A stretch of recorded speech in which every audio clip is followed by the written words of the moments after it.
Hi friends, ಎಲ್ರಿಗೂ ಮಲ್ಲಿಗೆ ಮಠ್ ಚಾನಲ್ಗೆ ಸ್ವಾಗತ. ಇವತ್ತು ನಾನು ನೋಡಿ ಎಷ್ಟು ಸ್ಮೂತ್ ಆದದ್ದು ಓಟ್ಸ್ ಕೇಕ್ ಹೇಗೆ ಮಾಡೋದು ಅಂತ ತೋರಿಸ್ಕೊಡ್ತಾ ಇದ್ದೇನೆ. ಇದನ್ನ ಶುಗರ್ ಪೇಷಂಟ್, ಡಯಾಬಿಟಿಕ್ನವರು ಆರಾಮಾಗಿ ತಿನ್ಬೋದು. ಎಷ್ಟು ಸ್ಮೂತ್ ಆಗಿದೆ ಅಲ್ಲ. ಈಗ ಇದನ್ನ ಹೇಗೆ ಮಾಡೋದು ಅಂತ ತೋರಿಸ್ಕೊಡ್ತಾ ಇದ್ದೇನೆ. ನೀವು ಕೂಡ ಒಮ್ಮೆ ಟ್ರೈ ಮಾಡಿ. ಇದಕ್ಕೆ ಮೊದಲಿಗೆ ನಾನಿಲ್ಲಿ ಒಂದು ತವ ತಕೊಂಡಿದ್ದೇನೆ. ಅದಕ್ಕೆ ನಾನು 1 ಕಪ್ನಷ್ಟು ಮಖಾನ ಹಾಕ್ತಾ ಇದ್ದೇನೆ. ಇದು ತುಂಬಾ ಒಳ್ಳೆಯದು ಶುಗರ್ ಇರುವವರಿಗೆ. ಇದನ್ನ ಫ್ರೈ ಮಾಡ್ಕೊಳ್ಬೇಕು. ಇದನ್ನ ಹಾಗೆ ಯೂಸ್ ಮಾಡ್ಲಿಕ್ಕೆ ಆಗುದಿಲ್ಲ. ಒಂಥರ ಗರಿ ಗರಿ ಆಗ್ಬೇಕು. ಮುಟ್ಟಿದ್ರೆ ಪುಡಿ ಆಗ್ಬೇಕು. ಆ ತರ ನೀವು ಇದನ್ನ ಫ್ರೈ ಮಾಡ್ಕೋಬೇಕು. ಮಖಾನ ಇಲ್ಲ ಅಂದ್ರೆ ಖಾಲಿ ಓಟ್ಸ್ ಅಲ್ಲಿ ನೀವು ಮಾಡ್ಕೋಬಹುದು. ನೋಡಿ ಎಷ್ಟು ಮೆತ್ತಗಿದೆ. ಅಷ್ಟು ಮೆತ್ತಗೆ ಇರಬಾರ್ದು. ಮುಟ್ಟಿದ ಕೂಡಲೇ ಕಟ್ ಆಗ್ಬೇಕು. ಅಲ್ಲಿವರೆಗೆ ಇದನ್ನ ಫ್ರೈ ಮಾಡ್ಕೊಳ್ಳಿ. ನಂತರ ಇದನ್ನ ಬದಿಗಿಡಿ.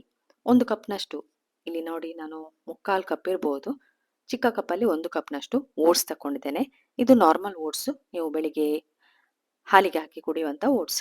ಅದನ್ನ ನಾನಿಲ್ಲಿ ಮಿಕ್ಸಿಯಲ್ಲಿ ಹಾಕಿ ನುಣ್ಣಗೆ ಪುಡಿ ಮಾಡ್ಕೊಂಡಿದ್ದೇನೆ. ಹಾಗೆ ಕೂಡ ಹಾಕ್ಬೋದು, ಆದ್ರೆ ಅದು ಅಡಿಯಲ್ಲೇ ನಿಲ್ಬಹುದು ಕೇಕಿನ. ಅದಕ್ಕಾಗಿ ಇಲ್ಲಿ ಪುಡಿ ಮಾಡ್ತಾ ಇದ್ದೇನೆ. ನುಣ್ಣಗೆ ಪುಡಿ ಮಾಡ್ಕೊಂಡಿದ್ದೇನೆ. ಅದೇ ರೀತಿ ಅದೇ ಮಿಕ್ಸಿ ಜಾರಿಗೆ ನಾನು ಮಖಾನ ಕೂಡ ಹಾಕಿ ಪುಡಿ ಮಾಡ್ತೇನೆ. ನೀವು ಫ್ರೈ ಮಾಡಿದ್ರೆ ಇದನ್ನ ಆರಾಮಾಗಿ ಪುಡಿ ಮಾಡ್ಬೋದು. ನೋಡಿ ಎಷ್ಟು ಪುಡಿಯಾಗಿದೆ. ಓಟ್ಸ್ಗಿಂತ ಆರಾಮಾಗಿ ಪುಡಿ ಆಗ್ತದೆ. ಎರಡನ್ನು ಕೂಡ ಹಾಕಿ, ಬೇಕಾದ್ರೆ ಎರಡನ್ನು ಸಮ ಪ್ರಮಾಣದಲ್ಲಿ ಹಾಕೋಬಹುದು. ನಂತರ ಇಲ್ಲಿ ನಾನು ಒಂದು 4ರಿಂದ 5 ಖರ್ಜೂರವನ್ನ ಹಾಲಲ್ಲಿ ನೆನೆಸಿಟ್ಟಿದ್ದೇನೆ. ಹಸಿ ಖರ್ಜೂರ. ಸ್ವಲ್ಪ ಸ್ವೀಟ್ ಇರ್ಲಿ ಅಂತ ನಾನಿಲ್ಲಿ ಶುಗರ್ ಏನು ಆಡ್ ಮಾಡ್ತಾ ಇಲ್ಲ. ನ್ಯಾಚುರಲ್ ಸ್ವೀಟ್ ಇರ್ಲಿ ಅಂತ ಒಂದು ಬೌಲ್ ತಕೊಳ್ಳಿ. ಅದಕ್ಕೆ ಒಂದು ಮೊಟ್ಟೆಯನ್ನ ಒಡೆದು ಹಾಕಿ. ಮೊಟ್ಟೆ ಪ್ರೋಟೀನ್. ಹಾಗೆ ಇದು ಮೊಟ್ಟೆಗೆ ಒಂಚೂರು ರುಚಿಗೆ ಒಂಚೂರು ಉಪ್ಪನ್ನ ಹಾಕೊಳ್ಳಿ. ಉಪ್ಪು ಹಾಕಿದ ನಂತರ ಸ್ವಲ್ಪ ವೆನಿಲಾ ಎಸೆನ್ಸ್ ಹಾಕಿ, ಯಾಕಂದ್ರೆ ಸ್ಮೆಲ್ ಬರುದಿಲ್ಲ. ಮೊಟ್ಟೆ ಹಾಕಿದ್ರೆ ಖಾಲಿ ಮೊಟ್ಟೆ ಆದ್ರೆ ಸ್ವಲ್ಪ ಸ್ಮೆಲ್ ಬರ್ತದೆ ಅಂತ. ವೆನಿಲಾ ಎಸೆನ್ಸ್ ಹಾಕಿ ಒಳ್ಳೆ ಬೀಟ್ ಮಾಡ್ಕೊಳ್ಳಿ. ಏನು ಸ್ಮೆಲ್ ಬರುದಿಲ್ಲ. ನಂತರ ಇದಕ್ಕೆ ಸ್ವಲ್ಪ ಆಯಿಲ್ ಹಾಕ್ತಾ ಇದ್ದೇನೆ, 1-2 ಸ್ಪೂನು. ನಾನಿಲ್ಲಿ ಆಲಿವ್ ಆಯಿಲ್ ಯೂಸ್ ಮಾಡ್ತೇನೆ. ನೀವು ಯಾವುದಾದ್ರೂ ಅಡಿಗೆಗೆ ಯೂಸ್ ಮಾಡುವಂತ ಆಯಿಲ್ ಹಾಕೋಬಹುದು. ಹಾಗೆ ರುಬ್ಬಿಟ್ಕೊಂಡಂತಹ ಖರ್ಜೂರ ಮತ್ತೆ ಹಾಲು ಅದನ್ನು ಕೂಡ ಇಲ್ಲಿ ಹಾಕಿ ಒಳ್ಳೆ ಮಿಕ್ಸ್ ಮಾಡ್ತಾ ಇದ್ದೇನೆ. ಒಳ್ಳೆ ಬೀಟ್ ಮಾಡಿದ ನಂತರ ಇದನ್ನ ಬದಿಗಿಟ್ಕೊಳ್ಳಿ.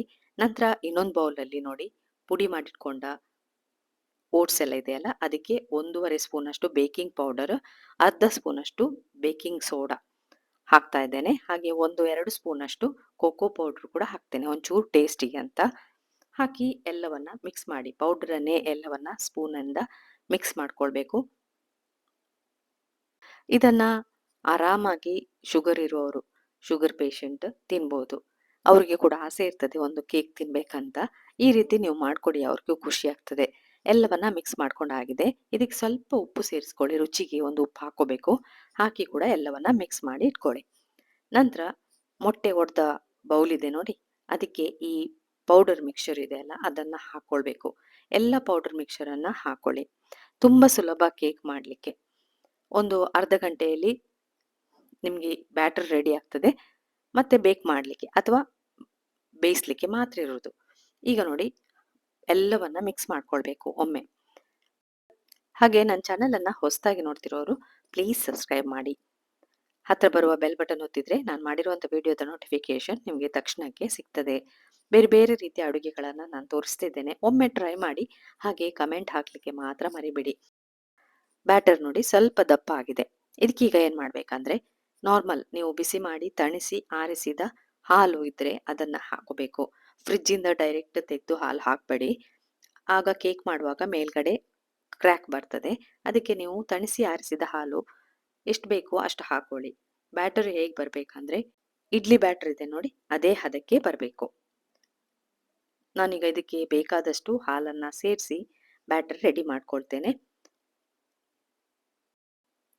ಇದು ಕೇಕ್ ಮಾಡಿದ ನಂತರ ಉಳಿದ್ರೆ ನೀವು ಇದಕ್ಕೆ ಬೇಕಾದ್ರೆ ಚಾಕ್ಲೇಟ್ ಸಿರಪ್ ಅನ್ನ ಮಾಡಿಕೊಂಡು ಮೇಲ್ಗಡೆ ಹಾಕ್ಬೋದು. ಹಾಕಿ ಮಕ್ಕಳಿಗೆಲ್ಲ ಕೊಡ್ಬೋದು. ಗೊತ್ತೇ ಆಗುದಿಲ್ಲ ನಿಮಗೆ ಓಟ್ಸ್ ಅಲ್ಲಿ ಮಾಡಿದ್ದು ಕೇಕ್ ಅಂತ. ನಾನಿಲ್ಲಿ ಶುಗರ್ ಇರುವವರಿಗೆ ಮಾಡಿರೋದು, ಅಂದ್ರೆ ಡಯಾಬಿಟಿಕ್ ಪೇಷಂಟ್ ಇರುವವರಿಗೆ ನಾನೀಗ ಕೇಕ್ ಮಾಡ್ತೇನೆ. ನೋಡಿ ಬ್ಯಾಟರ್ ಯಾವ ರೀತಿ ರೆಡಿ ಆಗಿದೆ ಅಂತ. ಕೇಕ್ ಟಿನ್ನಿಗೆ ಸ್ವಲ್ಪ ಆಯಿಲ್ ಗ್ರೀಸ್ ಮಾಡಿ ಇಟ್ಕೊಳ್ಳಿ. ನಂತರ ಬ್ಯಾಟರ್ ಅನ್ನ ಇದಕ್ಕೆ ಹಾಕೋದು. ಎಲ್ಲ ಬ್ಯಾಟರ್ ಅನ್ನ ಹಾಕೊಳ್ಳಿ. ನೋಡಿ ಕನ್ಸಿಸ್ಟೆನ್ಸಿ ಯಾವ ರೀತಿ ಆಗಿದೆ, ಬ್ಯಾಟರ್ ಯಾವ ರೀತಿ ಆಗಿದೆ ಅಂತ ನೋಡ್ಕೊಳ್ಳಿ. ಎಲ್ಲ ಬ್ಯಾಟರ್ ಅನ್ನ ಹಾಕಿ ಇದನ್ನ ಟ್ಯಾಪ್ ಮಾಡ್ಕೊಳ್ಬೇಕು. ಯಾಕಂದ್ರೆ ಬಬಲ್ಸ್ ಇದ್ರೆ ಏರ್ ಬಬಲ್ಸ್ ಇದ್ರೆ ಹೋಗ್ತದೆ ಅಂತ. ನಂತರ ಮೇಲ್ಗಡೆ ನಾನಿಲ್ಲಿ ಸ್ವಲ್ಪ ಒಣ ದ್ರಾಕ್ಷಿಯನ್ನ ಹಾಕ್ತಾ ಇದ್ದೇನೆ. ಸ್ವಲ್ಪ ಟೇಸ್ಟ್ ಇರ್ಲಿ ಅಂತ. ನೋಡಿ ಬೇಕ್ ಮಾಡಿ ಆಗಿದೆ. ಇದನ್ನ ನೀವು ಓವನ್ನಲ್ಲಿ ಕೂಡ ಮಾಡ್ಬೋದು ಅಥವಾ ಕುಕ್ಕರಲ್ಲಿ ಕೂಡ ಮಾಡ್ಬೋದು ಅಥವಾ ಪ್ಯಾನಲ್ಲಿ ಕೂಡ ಮಾಡ್ಬೋದು. ಈಗ ಆಗಿದೆ ನನ್ನದು. ಯಾವ ರೀತಿ ಬಂದಿದೆ ಅಂತ ನೋಡ್ಕೊಂಬರೋಣ ಬನ್ನಿ. ನೋಡಿ ಎಷ್ಟು ಚೆನ್ನಾಗಿದೆ ಅಲ್ಲ? ತುಂಬಾ ಸ್ಮೂತ್ ಆಗಿ ಆರಾಮಾಗಿ ಕೇಕನ್ನ ರೆಡಿ ಮಾಡ್ಕೋಬೋದು. ನೋಡಿ ಇದರ ನಡುವೆ ಕಟ್ ಮಾಡಿ ನೀವು ಶುಗರ್ ಸಿರಪ್ ಹಾಕ್ಬೋದು. ಅದೇ ರೀತಿ ಮೇಲ್ಗಡೆ ಕೂಡ ಚಾಕ್ಲೇಟ್ ಸಿರಪನ್ನು ಹಾಕಿ ನೀವು ಮಕ್ಕಳಿಗೆಲ್ಲ ಕೊಡ್ಬೋದು. ಈಗ ನಾನು ಕಟ್ ಮಾಡಿ ಇದನ್ನ ತೋರಿಸ್ತೇನೆ ಯಾವ ರೀತಿ ಬಂದಿದೆ ಅಂತ. ತುಂಬ ಸ್ಮೂತ್ ಆಗಿದೆ. ಹಾಗೆ ಮಧ್ಯದಲ್ಲಿ ಕೂಡ ನೋಡಿ ಎಷ್ಟು ಫ್ಲಫಿಯಾಗಿ ಕಾಣ್ತಾ ಇದೆ. ಎಷ್ಟು ಸುಲಭವಾಗಿ ಕೇಕನ್ನು ಮಾಡ್ಕೋಬೋದು. ನೀವು ಒಮ್ಮೆ ಟ್ರೈ ಮಾಡಿ. ನಿಮ್ಗಿಷ್ಟ ಆದರೆ ಲೈಕ್ ಕೊಡಿ, ಕಮೆಂಟ್ ಹಾಕಿ, ನಿಮ್ಮ ಫ್ರೆಂಡ್ಸ್ಗೂ ರಿಲೇಟಿವ್ಸ್ಗೂ ಇದನ್ನು ಶೇರ್ ಮಾಡಿ. ಅವ್ರು ಕೂಡ ಒಮ್ಮೆ ಇದನ್ನು ಟ್ರೈ ಮಾಡಲಿ.